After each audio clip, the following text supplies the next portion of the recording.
For his take away, let's bring in Roger Ferguson, former vice chairman of the Federal Reserve, former CEO of TIAA, and a CNBC contributor. Have you softening, Roger? You thinking maybe we're close? Do we need another 25? Did the inflation numbers do anything to change your mind? Look, I think you put it exactly right, Joe. The Fed is at an inflection point. The choice is between stopping now or doing another 25. So the argument is going to be, yes, the inflation numbers were a little more positive, very helpful, but still early days.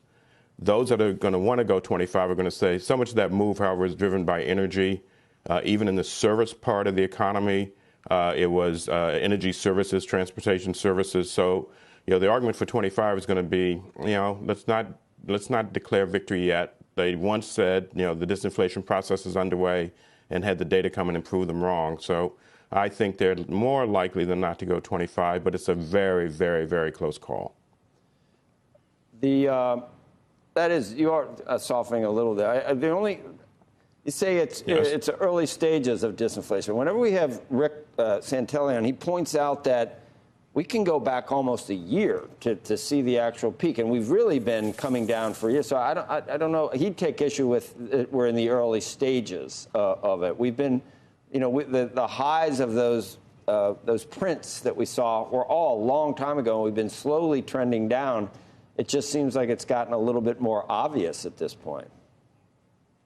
So I hear you, and I can't dispute that. It's a slow trend, but recognize the Fed's talking about an inflation target that's still, quite a ways away. And they were probably hoping for a faster trend. So I hear you. I don't dispute that. Yes, we have been coming off, but given that they're saying we're aiming for 2%, not 3.5%, I think they will think they still have some work to do.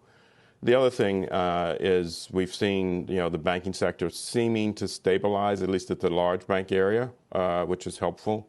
And so it's going to be a very, very close call. But I think what they want to avoid is stopping now and then having to restart.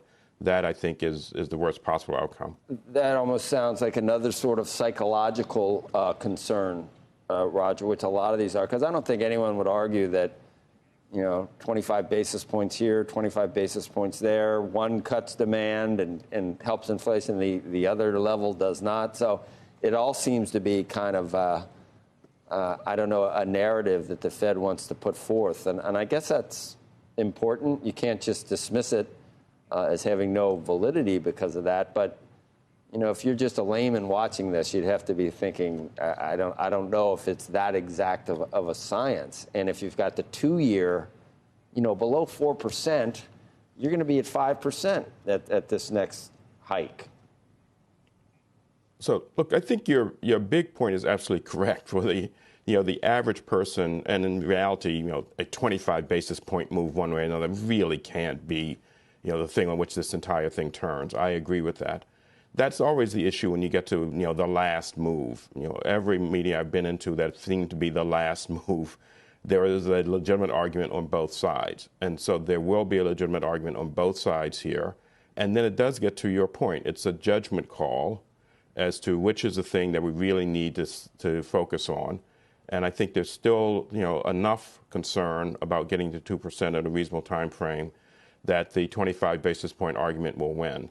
There may be a dissent in that. We will see. The other argument, by the way, that you should bring up, those who think they should stop now, is there's disinflation pressure, fortunately, in the pipeline from the housing sector. And so those who say, well, let's stop now, are probably going to bring that argument up as well.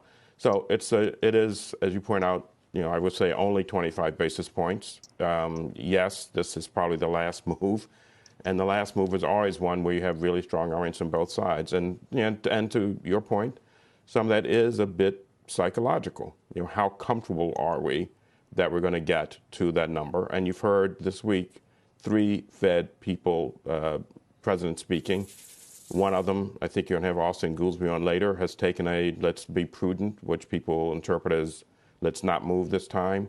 A couple of others have taken well, we're not quite certain yet, and let's put in that 25 basis point. So the argument's out there in the public. Yes, it's psychological to some degree, but that's always the case when you get to these inflection point meetings.